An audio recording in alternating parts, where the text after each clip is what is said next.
Welcome back to my YouTube channel tutor Khushi. तो guys मैं आज आपको नेक्स्ट क्वेश्चन करवाने जा रही हूँ एडमिशन ऑफ पार्टनरशिप का। ये फुल फ्लेज क्वेश्चन होगा और इसे मुझे दो पार्ट्स में बनाना होगा क्योंकि क्वेश्चन थोड़ा सा लेंथी मैंने चूज़ कर लिया है। इसमें मैंने आपको सारे जो बाकी बचे हुए पॉइंट्स हैं वो कवर अप करने की कोशिश की है। इसके बाद मैं आपको एडमिशन का और कोई भी क्वेश्चन नहीं करवाने वाली हूँ। बस आपका एडजस्टमेंट ऑफ कैपिटल वाला टॉपिक बचा है, वो कवर करवाने के साथ ही आपका ये चैप्टर कंप्लीट हो जाएगा। तो हम क्या सीधा सा क्वेश्चन की तरफ मूव करते हैं। क्वेश्चन को आप पढ़ें। Sia and Tara are partners with the ratio 3:2. They both admit Dia as a new partner with the new profit sharing ratio 4, 3 and 1.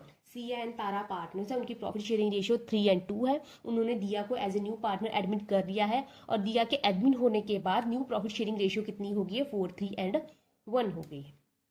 Okay, तो हमें बैलेंस शीट दी है जस्ट बिफोर द एडमिशन। तो क्या balance sheet है हम पढ़ लेते हैं।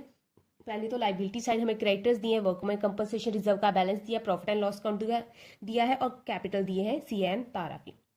और एसेट साइड में हमें furniture, debtor, provision, cash, plant and machinery, building वगैरह गिवन है। और इसके साथ ही हमें क्या है, एडमिशन की कंडीशंस भी गिवन है। तो हम कंडीशंस को पढ़ लेते हैं। दिया brings 1 lakh has a new capital, she does not bring any share of goodwill. दिया ने क्या करा है, वो 1 लाख रुपए बिजनेस में कैपिटल लेके आई है और वो गुडविल का कोई भी शेयर बिजनेस में नहीं लेके आ पाई।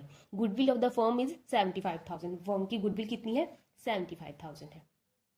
Furniture depreciate by 5%, furniture 5% depreciate हो गया है।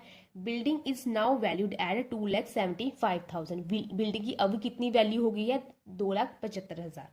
Provision for debtor now maintained as 1,800। Provision को 1800 से मेंटेन करने को बोला गया है। Unrecorded asset now recorded as 3,200। एक नई एसेट जो पहले रिकॉर्ड करना हम भूल गए थे, अब रिकॉर्ड कर ली है 3,200।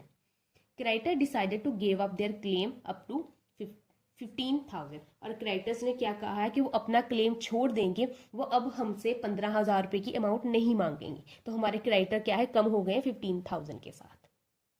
तो इसके लिए हमें क्या है, सबसे पहले इसका वही आपको पता है, revaluation count, capital count and आपको बैलेंस शीट बनाने को बोला जाएगा। एग्जाम में भी ऐसा ही क्वेश्चन आ सकता है। तो इस क्वेश्चन को हम सॉल्व करते हैं। सबसे पहले हमारा बनेगा रिवैल्यूएशन अकाउंट।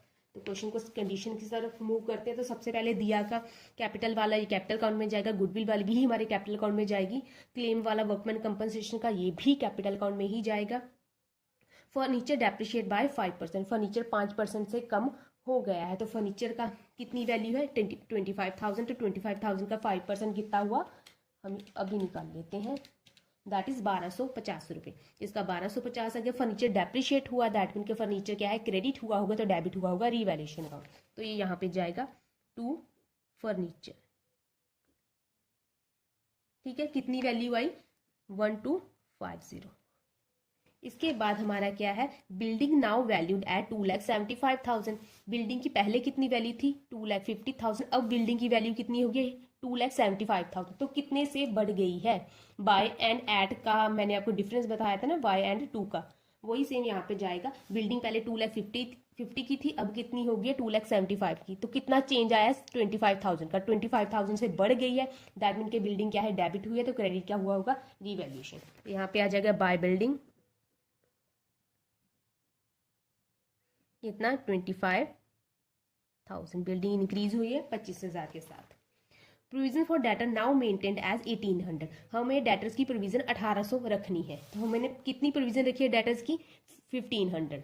उन्होंने बोला है 1800 रखनी है, तो हमारे पास 1,500 है। तो हमें प्रोविजन कितनी बढ़ानी पड़ेगी? हमें 300 के साथ प्रोविजन को बढ़ाना पड़ेगा। तो प्रोविजन क्या है? एक लाइबिलिटी होती है, प्रोविजन का क्रेडिट बैलेंस होता है और डेबिट का होगा रिवैल्यूएशन का।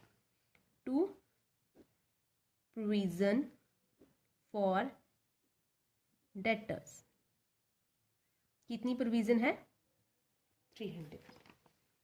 इसके साथ unrecorded asset now recorded as 3,200। एक नई एसेट है जो पहले कभी भी रिकॉर्ड नहीं की गई, आज रिकॉर्ड करनी पड़ रही है। तो एसेट का डेबिट बैलेंस होता है, तो क्रेडिट क्या होगा? Revaluation account.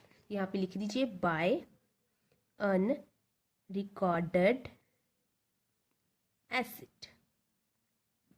और कितना है? 3,200 का।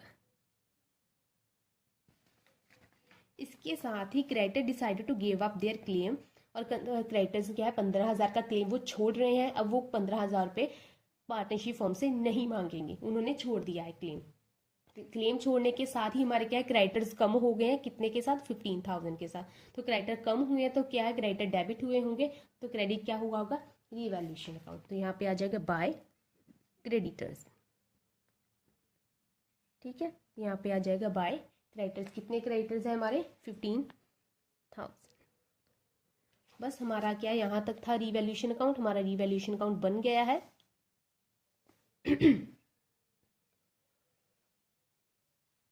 अब इसको क्या हम टोटल कर लेते हैं, इस साइड का टोटल करें पहले 25,000 प्लस 3,200 प्लस 15,000, तो ये आ जाएगा 43,200। ऑफ कोर्स ये भी 43,200 ही होगा, ऑब्वियस सी बात है, ये वाली साइड ज़्यादा है। लेस 1250 लेस 300, तो ये कितना बचा है 41,650 का बचा है। तो ये क्या है हमारे पास प्रॉफिट है, तो प्रॉफिट, ठीक है ना, ये क्रेडिट साइड ज़्यादा होती है तो ये क्या होता है प्रॉफिट। तो इसको क्या हम पार्टनर्स में बांट देंगे कि कौन कौन पार्टनर है, एस मतलब सिया और कौन और तारा।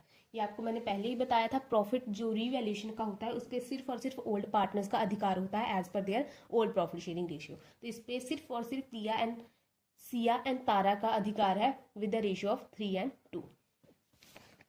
सिया तारा प्रॉफिट शेयरिंग रेशियो कितनी है 3:2। तो 41,650 को मैंने डिस्ट्रीब्यूट कर दिया तो ये आ गया 24,990 सिया का एंड 16,660 आ गया तारा का। तो ये आपका क्या है रीवैल्यूएशन अकाउंट बन चुका है।